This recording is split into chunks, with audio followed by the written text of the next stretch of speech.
예, 안녕하세요. 세뇌 탈출입니다. 제가 특별히 더 고백할 것도 없이 저는 북한 급변 사태, 즉 쓰나미가 온다라는 신념을 굳게 갖고 있습니다. 이런 신념을 가지게 되면 좀 세상을 보는, 지금 상황을 보는 관점이 좀 많이 바뀌죠. 그래서 이제 공격도 많이 받습니다.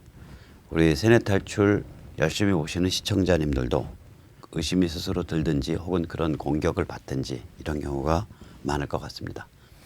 오늘 문득 엊그저께 미국과 아프간 탈레반 사이의 그 협정 어그리먼트를 보면서 문득 그 어그리먼트가 아직 체결은 안 됐는데 골격은 다 드러났거든요. 보면서 문득 이 미국 트럼프 행정부와 이 아시아에 진행되는 일을 다시 한번 좀 다른 각도에서 정리해서 말씀드려야 되겠다 이런 생각이 들었습니다. 이 무엇보다도 우리가 이제 미중 전쟁을 중시를 해야죠. 그래서 제가 입만 뻥끗하면 어떻게 조중동은 홍콩을 전혀 주목하지 않냐, 홍콩에 대해서 거의 지면을 할애하지 않냐. 이게 지금 미중 전쟁의 한 부분으로 진행되고 있는 건데 홍콩도 주목하지 않고 미중 전쟁도 주목하지 않는다 이런 비판을 많이 합니다. 또 자유한국당을 비롯한 야당 의원들 중에서도 이런 것을 배경에 깔고서 움직이시는 분들이 드뭅니다. 안타까운 일이죠. 미중 전쟁은 문명 전쟁입니다. 문명을 위한 문명의 전쟁입니다. 이건 자유라는 화두를 둘러싼 전쟁인데 최소 10년 정도 이어질 제3차 세계대전입니다. 이미 핵무기라든지 이런 게 너무 치명적이기 때문에 이런 군사 충돌에 의한 세계대전이 아니라 비군사적 방식을 총동원하는, 국력을 총동원하는 제3차 세계대전입니다. 이 미중전쟁은 결국은 중국 공산당 인민해방군의 권력이 해체되든가 혹은 중국 자체가 해체되든가 여기까지 굴러가게 돼 있습니다. 두 번째로 이제 우리가 가지고 있는 비전은 혹은 예측은 미중 전쟁이 진도가 나가게 되면 중국이 한반도에 개입하고자 하는, 한반도 유사시에 개입하고자 하는 의지가 꺾일 수밖에 없고, 그게 어느 정도 꺾였다, 충분히 꺾였다라고 판단되고 여러 가지 사정이 있을 때 미국이 북한을 접수평정 해방시킬 것이다. 그것이 저희의 두 번째 명제입니다. 왜 그러냐? 이 북한이 해방돼서 자유조선이 만들어져야 미중 전쟁을 최종적으로 승리하기 위한 핵심 고지가 확보되는 것이기 때문입니다. 자유조선이 만들어지면 중국의 그 사회 정치적 심리가 전부 바뀌게 돼요. 지금 중국 공산당 인민해방군 체제라는 게 얼마나 취약하냐. 중국 돈에 전부 모택동을 얼굴을 박아 넣어야 될 지경으로 허약합니다. 실제로는. 따라서 이 중국 공산당 인민해방군의 가장 중요한 전통적 유산인 북한이 날아가 버리고 중국인들이 요새 내심 굉장히 경멸하는, 그야말로 죽지 못해 살아가는 그 비참한 북한 주민이 자유민주주의와 시장경제 속에서 급속하게 발전하는 모습을 보여주게 되면 중국 공산당 및 인민해방군이 더 이상 권력을 유지해야 된다라는 그런 그 어떠한 정당성도 주어지지를 않는 거예요. 쟤들 차라리 날아가 버리면 우리 중국이 더 잘 나갈 텐데, 이런 생각이 중국인들 사이에 팽배하게 된다고요. 물론 처음에 북한 붕괴하면 처음 한 6개월 1년은 오히려 시진핑이 퍼뜨리는 중화패권주의, 피해망상적인 중화패권주의죠. 외부 세계가 우리 중국을 압박해오고 있다. 중국 인민이여 단결하라. 이런 얘기가 더 잘 먹히지만 그 6개월 1년 지나고 나면 바로 자빠진다고요. 이 기본적인 논리 구조가, 설득 구조가 자빠져요. 이 정치는요, 내러티브 게임입니다. 스토리텔링 게임이에요. 우리가 지금 힘을 못 쓰는 게 쟤들이 스토리를 이쪽에서는 스토리에 관심이 없었어요. 그냥 줄 서서 출세하고 돈 벌고 일상에 빠져 살고. 쟤들은 스토리를 지난 30년 동안 줄기차게 퍼뜨려 왔다고요.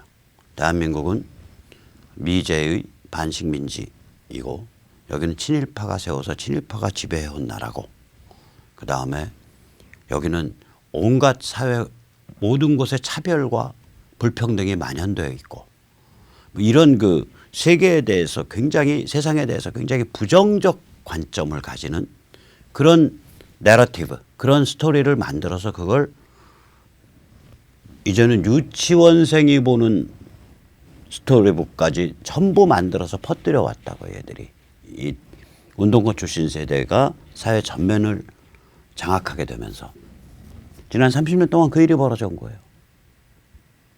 이 스토리와 내러티브가 사람들이 세상을 인지하는 구조를 만들고, 사람들이 세상을 어떻게 인지하냐에 따라서 정치 권력이 왔다 갔다 하는 거예요. 그게 진실이냐 아니냐라는 또 다른 차원의 문제가 있다고. 여기 따라서 우리 같은 자유시민은 진실된 스토리를 만들어서 그걸 퍼뜨려 왔어야 되는데, 우리는 아무 스토리도 안 만들었고 쟤들은 거짓된 스토리를 만들어서 마구마구 퍼뜨려 온 거예요. 마찬가지죠.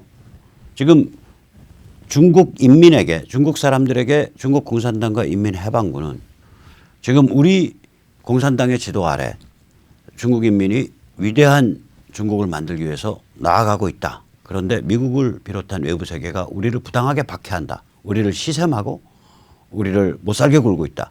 이런 내러티브를 가지고 세뇌해 왔다고요. 이때까지. 자, 이 상태에서 북한이 뻥 하고 해방이 돼요. 그러면 처음에는 그 내러티브가 굉장히 강화되죠. 오히려 그 스토리가.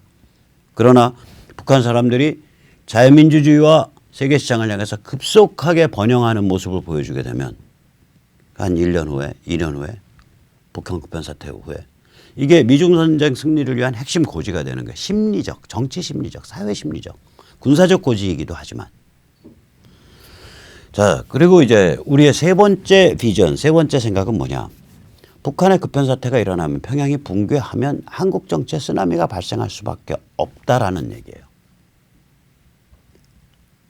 이제까지 한국을 지배해온, 대한민국을 지배해온 문재인 586, 친북, 종북, 전체주의, 해체, PC, Political Correctness, 그러니까 정치 위선 완장질을 하는 좌파, 이런 거 다 쓸어낼 수 있다 이거예요. 그때는.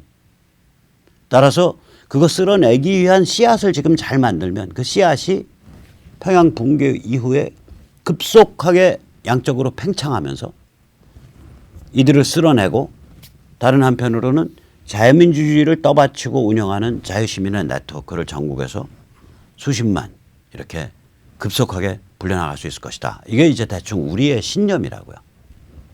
이걸 뭐 쓰나미 신념이라고 불러보자고요. 왜냐하면 마지막에 결국 미중전쟁, 그 다음에 북한 접수평정 해방, 그게 이제 쓰나미로 귀결되고, 그 쓰나미 이후에 대한민국의 정치 문화의 급격한 변화, 이렇게 이어지는 논리 구조니까 이걸 통틀어서 쓰나미 신념이라고 불러보자고요. 자, 이런 쓰나미 신념을 얘기하면 여러 사람들이 비아냥거립니다. 마치 이런 북한 급변 사태를 믿으면 트럼프 꼬붕 아니냐, 트럼프 빠 아니냐, 너희 친미 따까리들 아니냐, 이렇게 비판이 들어와요. 그런 비판이 뭐 조중동, 한결의 오마이 같은 그쪽에서만 들어오는 게 아니라, 그런 비판이 이게 아니 세상에, 아니 조중동이 그 저기 뭐야, 이른바 그 우파라고 하는 유튜버들이라든지 뭐 혹은 일베 게시판에 우파스럽게 글을 올리는 그런 익명의 존재들이라든지 이렇게 들어온다고. 그래서 심지어는 이제 북폭광이라고도 불러요. 북폭은 없다. 북폭을 이야기하면 몽상가다. 왜 그러냐면 이게 미국이 자기 이 전략을 잘 안 내놓는다고요. 우리가 북한을 접수평정해서 장악하는 게 목표다. 그래서 거기를 김일성 영생교 날려버리고 자유민주주의를 향해서 이행시키는 것이 결국 우리의 전략적 목표다. 이걸 감춰요. 미국이 발톱을. 당연히 감춰야죠. 제가 얼마 전에 미국에 있는 사람이랑 국제전화하면서 아, 트럼프 행정부, 뭐 트럼프 그 백악관 기도회 한국의 목사님들이 좀 오시면 좋을 것 같고 어쩌고저쩌고 그래서 한마디 쏘아붙였어요. 아, 여기 한국 목사가 지금 바빠 죽겠는데 거기 20명, 30명씩 모여서 기도회 하는데 거기 n분의 1로 앉아서 뭐 하려고 거기 눈도장 찍으려고 거길 가냐. 트럼프가 해야 된다면 옛날에 아들 부시가 했던 것처럼 그때 아들 부시가 여기 목사님 한두 분하고 그 당시에 시민운동판을 이끌던 김상철 변호사 지금 돌아가셨죠. 지금도 좋은 글이 많이 실리는 미래 한국이라는 잡지를 창간하신 분이죠. 김상철 변호사하고 이렇게 엮어가지고 백악관으로 불러서 무려 하룻밤을 같이 잤어요. 독대를 하고 백악관에서 재우고 보냈다고요. 이건 뭐냐면 노무현 정부에 시그널을 보낸 거예요. 너희 반핵 핵무기 같은 거 지원하고 그 북한이랑 친하게 지내려 그러지 마. 너희 김정일 일하고 너무 가까이 가려 그러지 마. 그 시그널을 보낸 거라고요. 만약에 지금 트럼프가 그런 시그널 보내면 여기 뭐 그냥 이제 눈치 그동안 보던 사람들이 줄줄이 나와서 메우죠. 또 조중동도 눈치 보다가 지금은 조중동 취미가 트럼프 씹기 아니에요. 엊그저께 조선일보인지 동아일보인지 뭐 미국 파원 가는 무슨 뭐 국제부 무슨 중간급 되는 이쁘장하게 생긴 여자 기자 이렇게 사진 나왔더라고. 근데 미국의 워싱턴 모뉴먼트가 있는 내셔널 몰에서 있는 흑인 시위, 그다음에 무슨 총기 관리를 위한 시위를 보면서 트럼프를 개탄한다. 이런 이거 무슨 감상에 찌들은 무슨 수필이야. 아니 지금 비싼 돈 줘갖고 워싱턴 보내놓으니까 그런 수필 나부랭이나 쓰냐고. 이제 트럼프 씹다가 씹을 거리가 없으니까 이제는 감상문으로 씹는 거예요. 기자가. 조중동의 취미는 트럼프 씹기예요. 제가 보기엔. 자, 그렇지만 트럼프가 확실하게 여기서 예를 들어서 보수 성향의 큰 목사님들 두세 분 딱 불러가지고 또 시민운동 지도자 뭐 저 같은 놈도 하나 끼워서 가서 해가지고 백악관에 하룻밤 자면서 독대한다. 그럼 시그널 딱 올라가는 거거든. 그다음에 해리 해리스가 딱 가서 의왕 가서 박근혜 대통령을 면회한다. 시그널 올라가는 거예요. 그러면 조중동 납작 엎드려가지고 그다음부터 문재인만 막 공격해. 이것들 그런 애들이에요. 굉장히 비겁하다고요. 그러면 자, 그럼 그게 좋은 일이냐? 제가 엊그저께 미국 그 사람하고 통화하면서 그거 나쁜 일이다. 왜냐? 아, 지금 큰 판을 뒀는데 지금 여기 문재인 586은 이건 마이너 게임이다. 메이저 게임은 베이징과 평양인데 한국에서 반미 움직임을 위한 불쏘시개를 왜 트럼프 행정부가 지금 집어넣을 이유가 뭐가 있냐.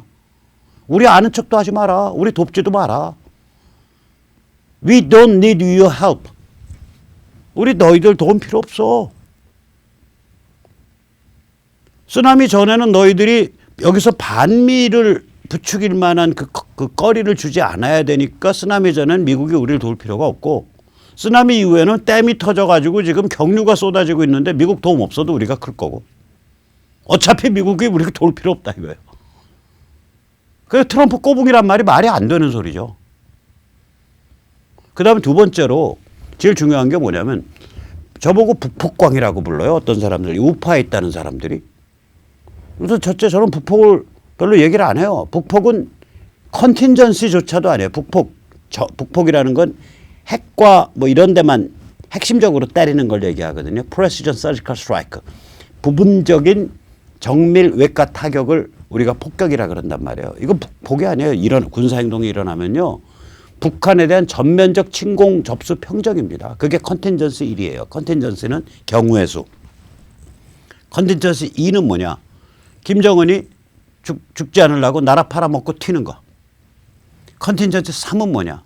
김정은을 잡아 죽인 쿠데타 세력이 죽지 않으려고 나라 팔아먹고 튀는 거. 튀니까 컨틴전시 2든 3이든 미군이 또 전면적으로 들어가는 거예요. 침공이 아니라 초치에 의해서 들어가는 거예요. 초치 진입이죠. 즉 북한에 대한 전면적인 진입 접수 평정은 상수다 이거예요. 그것이 침공에 의해서 일어날지 김정은의 초치에 일어날지 김정은을 대체한 세력의 초치에 의해서 일어날지 이건 모르겠어요. 그러나 제한적 북폭 이건 아니에요. 이미 게임이 아니에요. 이미 시스템 전체를 접수하는 거예요.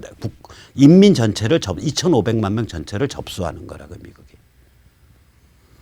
자, 그래서 저 같은 사람 보고 예를 들어서 야, 너희 그 쓰나미 없어. 그런 거 없어. 그거 환상이야. 이렇게 말하는 자들은 결국 미국이 그럼 김정은 살려주고 퍼준다는 소리가 되는 거예요. 김정은 살려주고 퍼준다. 이 김정은 살려주고 퍼주는 건요. 지금 미국의 조야 분위기로 보면 씨도 안 먹히는 소리입니다. 테디 크루즈가 저 사람 트럼프의 정적인데 보수거든요. 저 사람 한 말 보세요. 핵을 포기하는 대가로 또 돈 줘서는 안 된다. 그러면서 바로 저 이상하게 이쁘장하게 야시시하게 생긴 그 하버드대 교수예요. 저 사람은 뭐 학문적으로는 별것도 없어요. 그 아마 석상가가 맨 마지막이야. 그런데 뭐를 한 사람이냐? 사회운동을 한 사람이에요. PC 좌파, 뭐 여성운동, 뭐 빈민운동 이런 거 하던 사람이에요. 이거를 클린턴 정부 때 국무성 법무차관보로 만들었어요. 그러니까 Assistant Secretary for Legal Affairs. 국무성의 그 분야별 차관보가 한 6명쯤 있어요. 그 동아태 담당 차관보. 실웰도 그 6명 중에 차관보 중에 하나죠. 그러니까 국무성의 조직이 복잡해요. 부장관, 그러니까 Deputy Secretary가 있고요. Deputy Secretary 아래 Under Secretary가 있고요. Under Secretary 아래 Deputy Under Secretary가 있어요. 그건 부장관이라서 그게 한 2-3명 되나? 그리고 각 분야별로 차관보가 있어요. 그건 이제 Assistant Secretary라고 그러고 그 차관보 아래 Deputy Assistant Secretary가 있어요. 또. 그러니까 저 여자는 클린턴 정부 때 1990년대 중반에 국무성 법무차관보로서 왜 저 여자가 그 일을 했는지 모르는데 북한에 수십억 달러 제공하는 그 딜을 저 여자가 만든 책임자예요. 뿐만 아니라 오바마 때도 또 기용돼요. 이란 핵협정, 이란에 대해서 맺은 그 걸레 같은 핵협정도 저 여자가 주도했어요.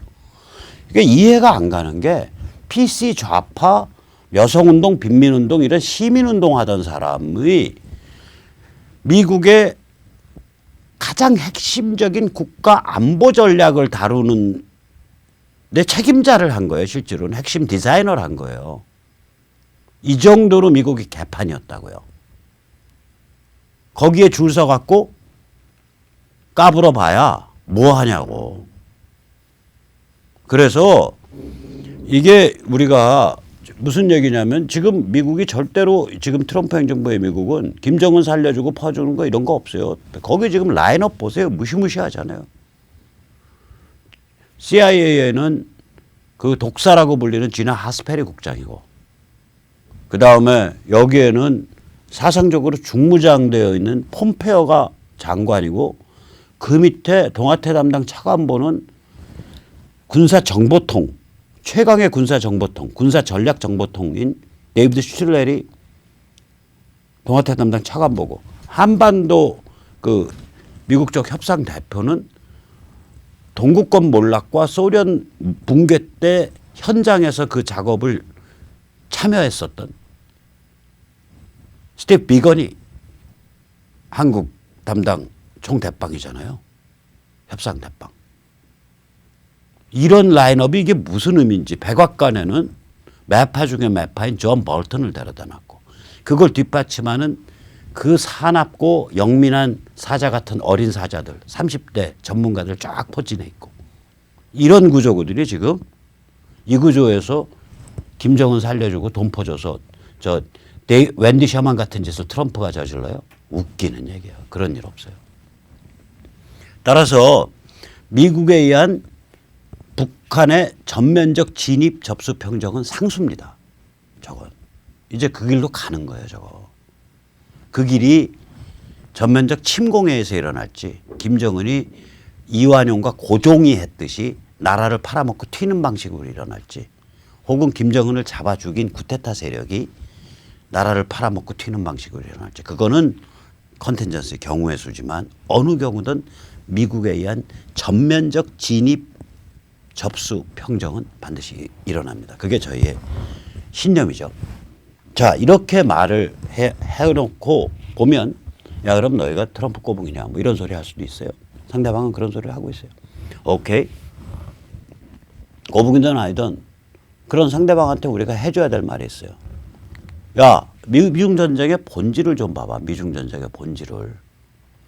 지금 미국의 그 유튜브 같은데 보면 뭐 스티브 배넌이니 누구니 해서 그 미국의 그 이쪽 그 보수 진영의 그 어피니언 리더들이 중국에 대해서 발언하는 거 쫙 보세요. 거기 보면 중국의 목표는 미국이 주도하고 있는 현대 문명 자체를 하이제킹하는 거다. 중국의 지배, 중국의 먹이로 삼기 위해서 그런 식으로 얘기를 해요. 그 양상은 첫째 경제 침략, 둘째 세 가지 방식의 세 가지 축에 따른 지정학적 침략. 이거 굉장히 중요해요.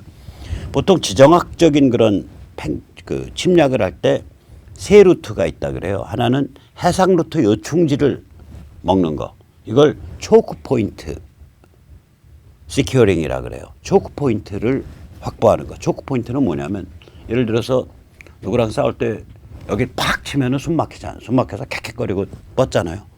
이게 이제 그 그러니까 목숨줄이죠. 목숨줄에 해당하는 그 지점들.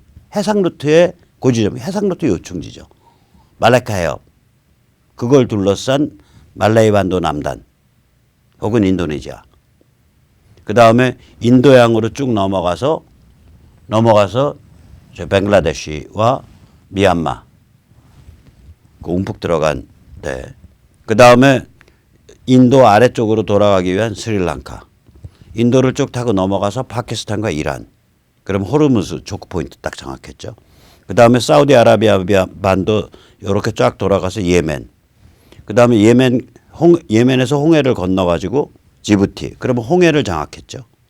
이 초크 포인트를 딱 노리고서 그걸 장악해 나가는 거예요. 이거 우리가 그래서 진주 목걸이라고 불렀죠. 이걸. 이 방식이 이게 하나의 축이고 또 하나의 축은 뭐냐면 자기 영토 바깥쪽으로 점점 그 인근에서 점점 밀어내기죠. 이게 제1도련이죠. 제1도련 First Island Chain이라는 건 일본 열도, 그 다음에 오키나와 열도, 타이완, 그 다음에 필리핀, 그 다음 보르네오 싹 꼬부라져 가지고 베트남 앞바다로 해서 중국 해남도 앞바다까지 올라오는 요 라인까지 밀어내겠다는 거죠. 그 라인 밖으로. 그게 생각고열도 남사군도 그리고 제일 중요한 건 한반도에 있어서의 친중반미 코리아 연방.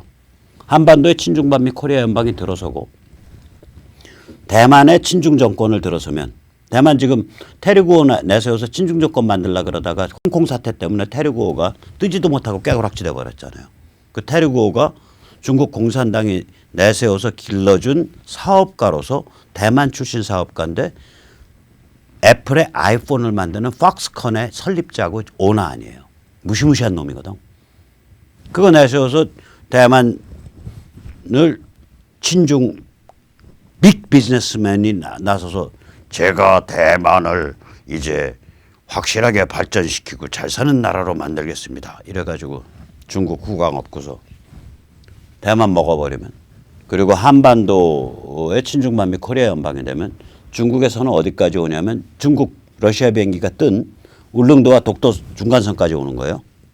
걔들은 이 정도 먹으면 독도는 일본 거 하고 인정해버리고 그 중간선 거기에 항상 뜨잖아요. 그래서 중국 비행기 뜨고 러시아 비행기 뜨면 그렇게 쭉 나와서 대한해협 절반 잘라먹고 그 다음에 제주도의 남동쪽으로 쭉 제주도와 큐슈 사이로 잘라먹고 그 다음에 대만 바깥쪽으로 잘라먹고 센카쿠 열도까지 그리고 쭉 내려와서 필리핀 앞까지 잘라먹으면 그게 이제 남사군도 되는 거예요. 이게 뭐냐면 팽창 몰아내기라고요. 자기 집으로부터 그 주변으로 자꾸 몰아내 버리는 거. 그 다음에 세 번째는 육상 진공이죠. 육상 팽창이죠. 이게 완 루트죠. 한 세 가지 루트 썼었죠. 하나는 중앙아시아로 해서 터키까지 연결하는 거. 다른 하나는 사천 운남 이쪽으로 해가지고 미얀마, 파키스탄, 미얀마 이렇게 연결되는 거예요. 그 다음에 또 하나 루트는 그 위에서 나온 루트로 해서 위에서 터키 연결하다 중간에 빠져가지고 파키스탄까지 들어오죠. 육로로. 그리고 이제 남쪽으로는 그 운남 귀주를 통과할 거예요. 아마 그렇게 해서 저기 말레이 반도로 치고 내려가는 거예요. 이게 육상 연결이죠. 이 셋을 동시에 추진한 거예요. 이게 역사상 없는 일이에요. 세계사 역사상 보통 이 지정학적 침공, 지정학적 오펜시브 공격을 하면 이 세 루트 중에 하나를 집중적으로 하는데 그 다음에 그 하나 해놓고 나머지 하는데 이게 아니라 얘들은 세 개 축을 동시에 했다고요. 해상 루트 요충지도 확보하고 그 다음에 팽창 몰아내기, 제일도련, 한반도 장악, 대만 장악이 핵심이에요. 그 제일도련도 같이 공작을 하고 그 다음에 육상 연결도 같이 공작하고 이 구도를 지난 한 10여 년 동안 펼쳐온 거예요. 중국 애들이. 그 다음에 기술, 지식, 지재권, 해적질. 그러니까 요새 저기 중국 유학생들 다 안 받고 또 이미 비자 나온 유학생들 중에서도 이상한 행적 보이는 애들은 그 미국 공항에서 입국 거부되는 일들이 빈번하게 발생하고 있죠. 다시 말해 미국인들은 이제 중국의 목표가 미국이 주도하고 있는 현대 문명 자체를 하이제킹하는 거다. 이렇게 인지하기 시작했다는 얘기예요. 그게 작년 10월 4일 허슨 연구소에서 한 펜스 부통령의 연설의 핵심 코어라고요.